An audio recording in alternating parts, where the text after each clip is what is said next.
الحمدللہ والصلاۃ علی رسول اللہ۔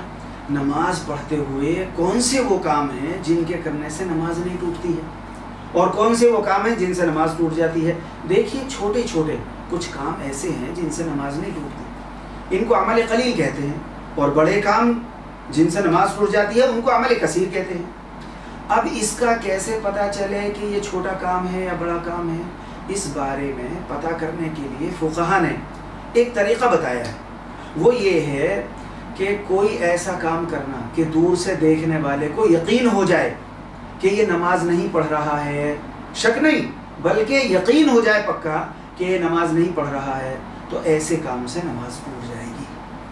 اور اگر ایسا کام کیا کہ یقین نہیں بلکہ صرف شک ہوا کہ یہ نماز میں ہے یا نماز میں نہیں ہے، تو پھر نماز نہیں ٹوٹے گی۔ مثلا کوئی نماز کے دوران ایک ہاتھ سے اپنی جیب میں موبائل کی گھنٹی بند کرے تو یہ چھوٹا عمل ہے، کیونکہ دور سے دیکھنے والا شخص یقینی طور پر اتنی سی حرکت سے یہ نہیں سمجھتا کہ یہ شخص نماز نہیں پڑھ رہا ہے، البتہ شک ہو سکتا ہے کہ نماز پڑھ رہا ہے یا نہیں پڑھ رہا۔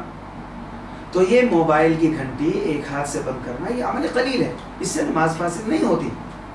اسی طرح وہ کام جو عام طور پر دونوں ہاتھوں سے کیے جاتے ہیں، مثلا پگڑی باندھنا یا بیلٹ وغیرہ، کمر بند وغیرہ باندھنا وغیرہ، اس طرح کے یہ بڑے کام ہوتے ہیں، ان سے نماز ٹوٹ جاتی ہے، نماز فاسد ہو جاتی ہے۔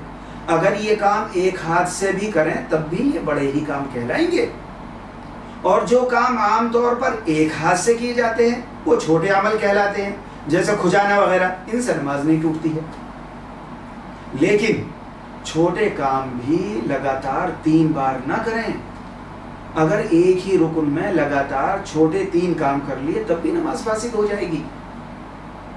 فقہا نے ایک بات یہ بھی کہی ہے، فرماتے ہیں کہ خود نمازی اپنے جس کام کو یہ سمجھے کہ یہ عمل کثیر ہے یعنی بڑا کام ہے تو وہ بڑا کام ہے، نماز ٹوٹ جائے گی، اور جس کام کو یہ سمجھیں کہ یہ عمل قلیل ہے یعنی چھوٹا سا کام ہے تو وہ چھوٹا کام ہے، نماز نہیں ٹوٹے گی۔